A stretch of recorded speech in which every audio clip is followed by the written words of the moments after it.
menggunakan baju putih-putih ketika dilantik. Saya menyebutnya itu baju angkatan laut. Itu kan warisan in London. Saya termasuk bupati yang tidak pernah pakai baju itu. Karena bagi saya berontak terhadap ini semua karena secara kultur tidak cocok. Bagaimana kulturnya tidak cocok? Saya katakan, seorang pemimpin harus menggunakan baju tebal, celana tebal, memimpin publik, tinggalnya di Kerawang, suhu udaranya 36 derajat Celcius. Saya ngomong implikasi ekonomi. Apa yang terjadi? Bupatinya menjadi raja, ingin dilayani. Tidak lagi berlari di pematang sawah, tidak lagi berlari di pantai, tidak lagi berlari di gunung, maka dia ada di tempat, pada sebuah ruangan, dia harus pasang AC karena bangunannya dibikin rendah. Kemudian nyucinya juga susah, harus ke laundry, tidak bisa dipakai pembantunya sendiri. Berapa inefisiensi ekonomi? Saya termasuk bupati yang tidak mau pakai baju harian itu. PSH, PDH, PSH. Saya berontak terhadap itu. Kenapa? Itu bertentangan dengan prinsip-prinsip alam Indonesia. Orang pelayan publik bajunya dari wol. Kenapa? Panasnya luar biasa, itu cocoknya untuk Inggris. Jadi saya pilih baju waktu itu pangsi. Kenapa baju pangsi? Karena bajunya lebar. Kesini baju pangsi disebutnya baju koko. Kenapa baju pangsi jadi baju Cina? Nah, baju koko disebutnya baju takwa. Sehingga orang takwa diukur oleh baju. Maka para pejabat berusahalah untuk menjadi Islami dengan membuat baju koko. Memperbanyak anggaran bantuan sosial, bukan ngurusin orang miskin dibantu setiap hari agar dia mandi. Ini kesalahan dalam perspektif politik kita dan kemudian dibawa ranah politik. Nah, saya berontak itu, maka saya pakai pangsi, pakai sendal, karena waktu itu sendal yang paling nyaman itu buatan Tasik. Saya pakai sendal itu dalam setiap hari. Dicaci maki, dihujat, disebut kafir, musyrik. Bagi saya tidak ada urusan dengan itu semua. Kenapa? Karena publik saya adalah orang desa, karena publik saya adalah publik sawah. Saya pakai celana waktu itu lebar agar saya bisa meloncat dari satu tempat ke tempat lain, agar saya bisa melayani publik dengan baik. Spiritnya dari mana?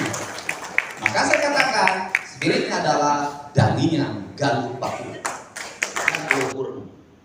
Rela mengorbankan jiwanya untuk sebuah kehormatan diri. Dan saya sedih hari ini. Kalau bicara di mana awemu gelis disunat, di mana awemu babari diajak jadi PL di Betik disunat, kurang sudah jadi PL di Batam, di Kalimantan, di mana tapi ke Singapura.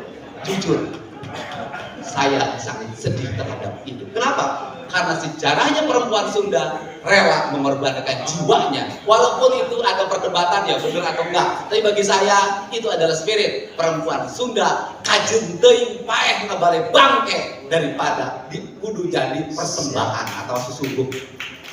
Bupati itu penting karena zaman dulu, zaman Pak Harto, kalau ada pemeriksa ke kabupaten, biasanya bupati nyuruh sekda nyuruh kepala dinas, neangan awewe jangan maturan memeriksa. Baheula.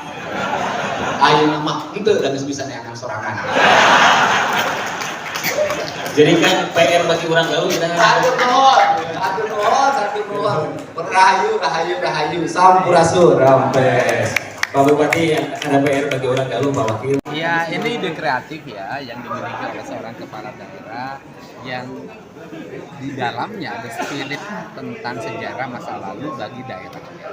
Sehingga sejarah masa lalu itu berhubungan dengan nama berhubungan dengan makna.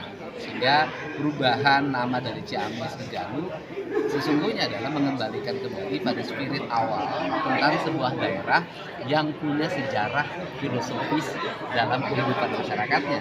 Tetapi yang paling utama titik pesan saya adalah aspek-aspek kemajuan, kemakmuran, keadilan bagi kehidupan masyarakat harus menjadi prioritas utama. Yang jangan sampai nanti setelah perubahan nama misalnya masyarakat tidak merasakan keadilan. Nah, ini penting. Tetapi seiring dengan perubahan nama, kemudian bupati ini bekerja bagi kepentingan masyarakat, dan saya yakin bupati ini bisa bekerja dengan masyarakat dengan kemampuan yang dimiliki, maka orang nanti akan beranggapan bahwa perubahan nama itu melahirkan makna dan melahirkan kehidupan yang lebih baik. Dari segi administrasi akan berat juga? Enggak lah, nggak ada yang berat, itu tinggal ditempuh saja aspek-aspek yang bersifat administratif. Nggak hanya perubahan nama, orang lain bikin kabupaten, bikin provinsi baru aja nggak berat, apalagi hanya ganti nama. Oke, siap.